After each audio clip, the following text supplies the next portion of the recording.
everybody, my name is Kara Brown. I'm an urban fantasy author, and we are going to talk about fake publishers today.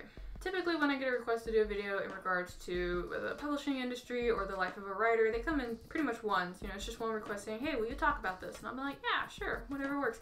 And this topic's a little different because I did not get one person that asked about this topic. I got 4. So I'm not quite sure what is going on right now that people are now worried about fake publishers, but I'm definitely happy to talk about the warning signs that you are dealing with a fake publisher. In a world where we are dealing with just a whole bunch of people and groups and organizations that are looking to use you to make a quick buck or swindle you out of your money, it's really important that you educate yourselves in regards to publishing, the different aspects of it, and just kind of understand the fundamentals, just so when you are encountering situations, these warning signs will immediately stick out to you. And it's just, I hate saying that we always have to be in a state of protecting ourselves and our assets, but we're always in that state as of this time. So the first thing that I usually say is that if you cannot find the publisher in this book, to immediately have your guard up. Now, obviously there are a lot of indie publishers that are out there that are not in this book. That's just how it is. But again, if you can find them in the writer market book for the current year that you are in, you are probably going to be okay. You are not going to find, as I said earlier, a lot of indie publishers. You are not going to find a lot of startups in that book, especially if the startup is happening in the current year that you are in. So just do not immediately cross off a publisher because they are not in the book, but if they are in that book, you can just immediately stop the video right now. You're dealing with somebody legit. Now, the big red flag with any publisher that immediately tells you that they're a scammer or a fraud or whatever is that they ask for money up front. They ask for the editor fee, the cover fee, the formatting fee, fees for whatever. If you're dealing with a publisher that states that you have to pay a fee, just go ahead and about face and leave, because they are not there to help publish you. They're just going to take your money. In a situation where you are working with, let's say, a publisher who has indie services along with traditional publishing, and you go and you apply to that publisher and they decide to sign you on as an author, the moment that they sign you on as an author, any fees or services that you paid for that have not been rendered need to be paid back to you. Another thing that usually makes me raise my eyebrow is if I'm looking at a publisher website and they don't have a author site or author pages or a list of the books that they have published, or if you see the books, they look like very bizarre, questionable titles. You should be able to see the portfolio for the publisher. And one of the other things that you can do is you can actually research these other authors. You can find out who they are, where they work, what other works that they have. That way you're just doing your initial homework and making sure that you're working with somebody legit. If the publisher does not have any of those pages, yeah, I would just ask for it. You should be able to ask for the works, and if they don't want to give it to you, then about face there too. A third red flag, at least as far as I'm concerned, is when you have a publisher that has an open recruitment for writers. I'm gonna let you guys know, in publishing, anybody who is a publisher or a literary agent is constantly swamped by manuscripts. They are not sitting there asking for manuscripts. At most they're going to, well, I mean, they will ask for manuscripts, like certain types of manuscripts, but they're not having like an all call to have them all come in.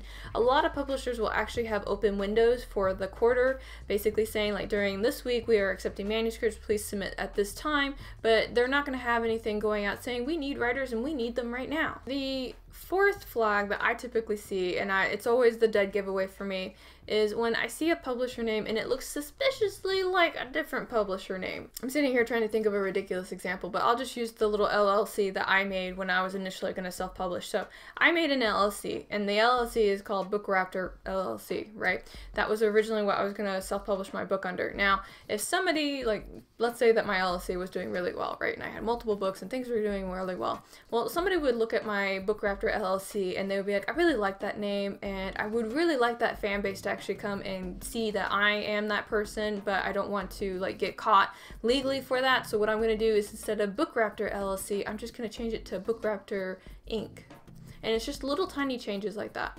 And the easiest thing that you can do is you can Google the name of the publisher, and if you get multiple different sites that come up for that, that's your giveaway. I really hate saying that, but the publishers that I typically see that are the victim of that the most are the romance authors. I'm really sorry for you guys. It's just, you guys get such a bum rush. People taking advantage of you all the time. Like, really puts a bee in my bonnet. So, another sign, and this is the one that always like makes me shake my head, is when a publisher says that they are going to make you rich. And let's talk about that real quick. So the rich authors that you typically see who are doing interviews and going out and yada yada yada are really just 10% of all the authors that are out there, period. And not to mention that a lot of these authors have been working for a very long time, like anywhere between like 10 and 30 years. They have multiple works out, and statistics show that you are not going to really be able to live off your money until you have about 20 quality books. And I'm going to emphasize quality because I have seen a lot in regards to the rapid release people where they're kind of like, you just need to keep pushing books out. And you do need to make books, but I mean, even that is not a guarantee that you are going to make a lot of money. In fact, you know what? Let me go get some facts real quick. Okay, so I went and checked out the Kindle Unlimited that basically generates a report for anything that I have published, right? So, my first short story, since it came out earlier this year, has made a total of $60, all right? $60. Keep in mind that I also offer that story as a freebie in a newsletter. The newsletter is pretty, it's not sizable, but I definitely appreciate the numbers that are on there.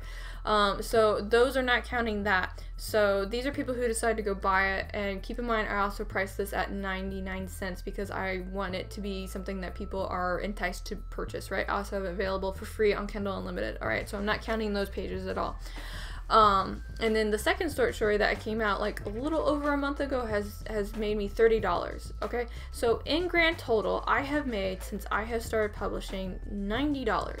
All right, $90. I'm not buying a Lamborghini anytime soon. Now, this isn't me saying please go buy my stuff. I mean, that would be nice, but this isn't me trying to like coerce you into doing it. I'm just trying to be honest with the profitability that happens with the publishing industry. You do not just get rich, if that makes any sense. Not to mention that a lot of the money that you do make when it comes into publishing, you end up taking that and putting it back into the craft in some shape or form, whether it be purchasing swag or whatever, just in order to promote it. A lot of people who go into publishing thinking that they are going to get rich are normally not going to stay very long, because when they realize how much work it is, they leave. So just to get back to what I was initially saying, if you have a publisher that says that they are going to make you rich, then just walk off from that too. And also, if it sounds like a sales pitch, it probably is a sales pitch. At no point should a publisher be selling themselves to you. I mean, obviously, if you're doing everything like the query letters and the submissions and following guidelines and all that, you are trying to appeal to them. You are selling yourself and your book to the publisher. They should not be selling themselves to you.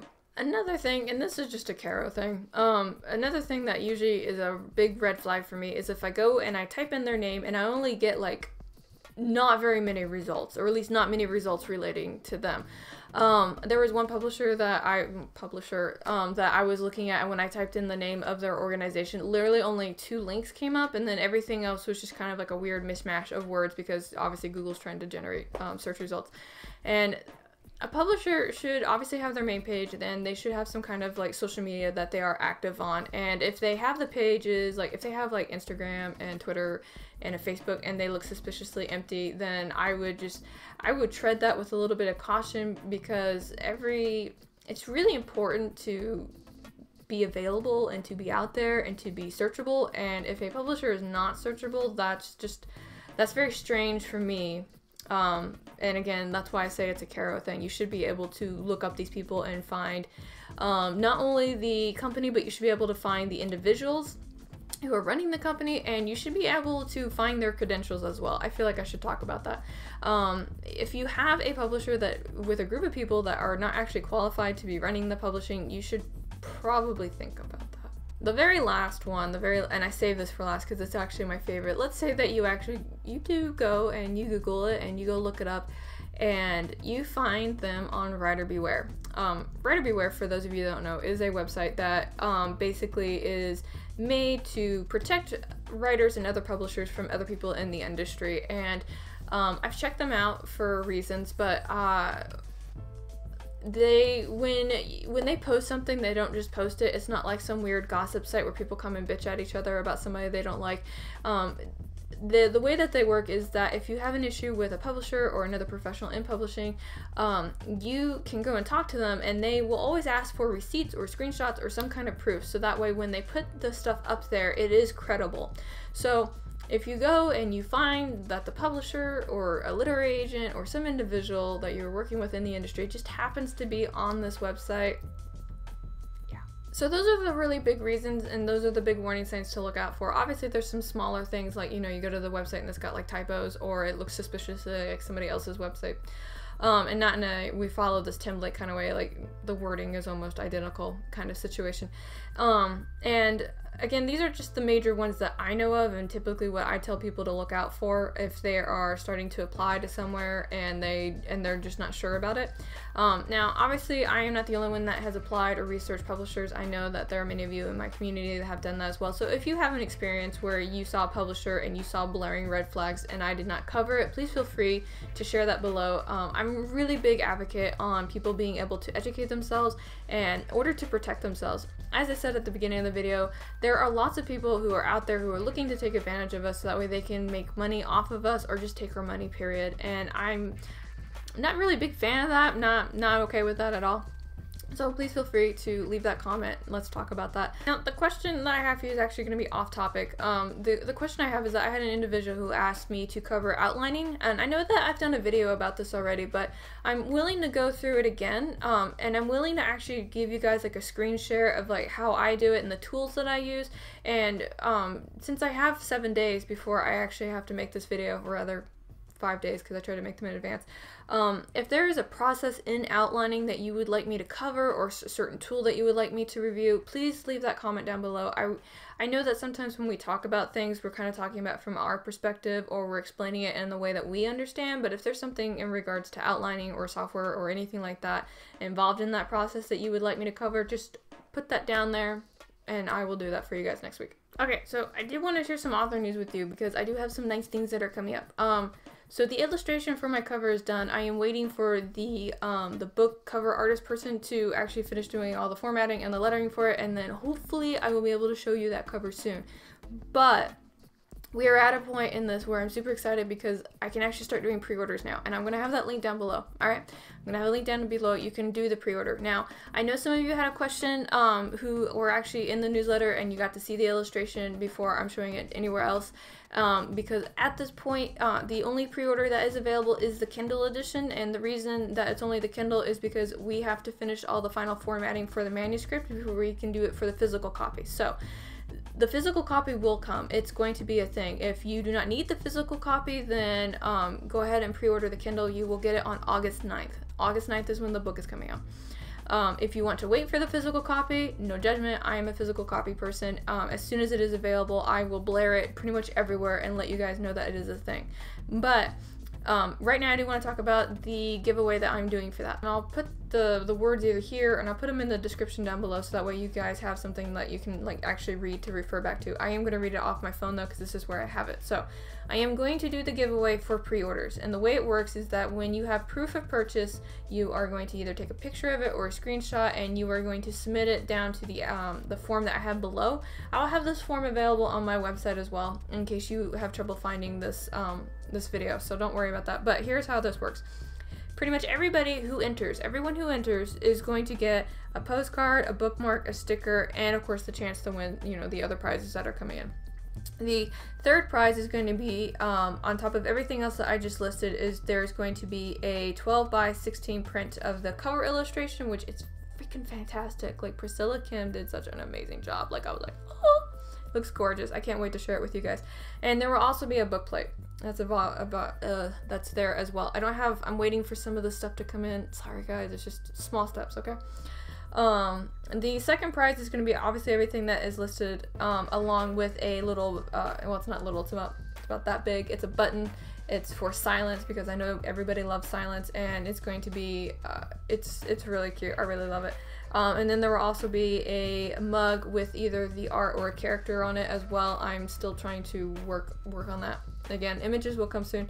And then of course the grand prize, you get everything that is listed above, and if you want a signed copy, that is the grand prize. You get a signed copy along with everything else that I have mentioned. So what you guys are going to do is, when you have proof of purchase, either the physical copy or the digital Kindle one, whatever works for you, you're going to submit that to the form I have below, and then it's just going to be a random drawing. Like, I'm going to give the list of names to somebody else, and they're going to go through and do it, so that way you don't have to worry about any bias or anything from me. So, I'm so excited about this. I really am. If any of that was unclear, because I know I got really excited about it, because, it's happening, guys. It's happening. I can't wait. But if you have any questions or I didn't explain it clearly, just, again, you can either send me a DM on Twitter, Instagram, you can message me here, whatever works for you, and I'll be happy to clarify. Anyway, that's all I got for you today. I hope this was educational and that you guys all have a really good weekend, and I'll see you next week.